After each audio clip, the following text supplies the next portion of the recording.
రాష్ట్ర ఆర్టీసీలో వచ్చే 5 ఏళ్లలో 10,000 ఖాళీలు ఏర్పడనున్నాయి. ఉద్యోగుల పదవి విరమణ వయసును 58 నుంచి 60 ఏళ్లకు పెంచడంతో 2020-2021లో ఎవరూ రిటైర్ కాలేదు.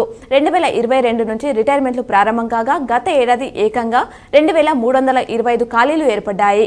ఈ ఏడాది 2,196, 2025లో 1,859, 2026లో 2,001, 2027లో 1,927 మంది పదవి విరమణ చేయనున్నట్లు తెలుస్తోంది. పార్లమెంట్లో బడ్జెట్ సమావేశాలు నేటి నుంచి ప్రారంభం కానున్నాయి. ఆగస్టు 12 వరకు ఇవి కొనసాగుతాయి. కేంద్ర ఆర్థిక మంత్రి నిర్మల బడ్జెట్ ప్రవేశపెడతారు. ఈ సమావేశంలో 6 బిల్లులను సభామోదం కోసం ప్రభుత్వం తీసుకురానుంది.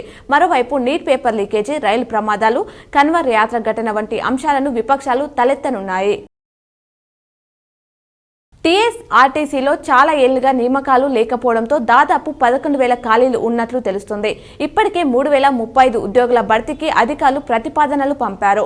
తాజాగా మంత్రి పొన్నం ప్రభాకర్తో జరిగిన సమావేశంలో ఈ ఖాళీలపై అధికారులు ఆయనకు వివరించారు. అయితే భారీ ఖాళీల నేపథ్యంలో భర్తీ ప్రతిపాదనలను పునఃపరిశీలించి మళ్లీ పంపాలని మంత్రి ఆదేశించారు. నీట్ యూజీ 2024 వ్యవహారంపై నేటి నుంచి సుప్రీంకోర్టులో విచారణ జరగనుంది. CJI justice DY Chandrachud, justice JB Pardiwala, justice Manoj మిశ్రాలతో కూడిన ధర్మాసనం నీట్కు సంబంధించిన 40 పిటిషన్లను విచారించనుంది. తెలంగాణలో మరో 3 రోజులు, ఏపీలో 2 రోజులు వర్షాలు కురుస్తాయని ఇరు రాష్ట్రాల వాతావరణ శాఖలు వెల్లడించాయి. పగటి వేళంతా ముసురు వానలు కురుస్తుండగా రాత్రులు మాత్రం దంచి కొడుతున్నాయి. దీంతో వాగులు, వంకలు పొంగి పొర్లుతున్నాయి. మరోవైపు గోదావరి, కృష్ణా నదులు వరద నీటితో ఉరుకులెత్తుతున్నాయి.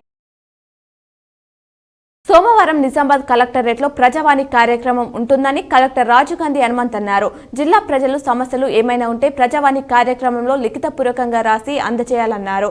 ప్రజావాణిలో వచ్చిన దరఖాస్తులకు జిల్లా అధికారులు పరిష్కారం చూపుతారన్నారు. సివిల్ సర్వీస్ కు దివ్యాంగుల కోట ఎందుకంటూ సీనియర్ ఐఏఎస్ అధికారి స్మితా సబర్వాల్ ట్విట్టర్లో ప్రశ్నించారు.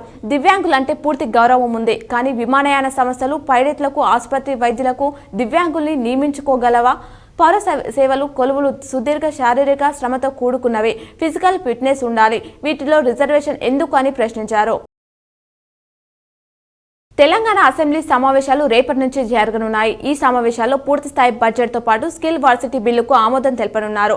జాబ్ క్యాలెండర్ ప్రకటన, రైతు భరోసా, విధి విధానాలు, స్థానిక సంస్థలు బీసీ రిజర్వేషన్లు, సంక్షేమ పథకాలు అక్రమంగా లబ్ధి పొందిన వారి నుంచి రికవరీ, తెలంగాణ తల్లి విగ్రహం, రాష్ట్ర చిహ్నం, విద్యా వ్యవసాయ కమిషన్ల ఏర్పాటు తదితర అంశాలపై చర్చించి తీర్మానం చేయనున్నట్లు సమాచారం. తెలంగాణ రాష్ట్ర గీతం రచయిత అద్దెశ్రీ మహాకవి దశరథి కృష్ణమాచార్య సాహిత్య పురస్కారానికి ఎంపికయ్యారు. శ్రీకృష్ణ దేవరాయ తెలుగు భాష నిలయం ఏటా ఈ పురస్కారాన్ని ప్రదానం చేస్తుంది. ఈ ఏడాదికి గాను అద్దెశ్రీని ఎంపిక చేసింది. మరోవైపు తెలంగాణ సరస్వత పరిషత్ ఏటా ప్రదానం చేసే డాక్టర్ సి నారాయణ రెడ్డి సాహిత్య పురస్కారానికి ప్రముఖ కవి డాక్టర్ యాకూబ్ ఎంపికయ్యారు.